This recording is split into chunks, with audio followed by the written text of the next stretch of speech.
నీకు ఉపదేశము చేసేదను అంటే నీతో మాట్లాడేదను, నీవు ఎలా నడవాలో ఆ నడవలసిన మార్గమును నేను నీకు చెబుతాను.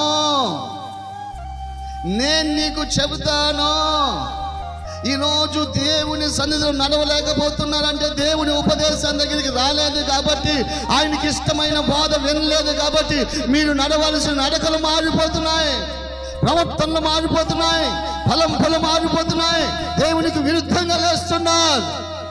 కారణం ఏమిటి అంటే ఆయన ఉపదేశం హృదయాల్లో లేదు కాబట్టి ఆ వాక్యానికి విరుద్ధంగా నిలబడుతున్నారు జీవితాలు.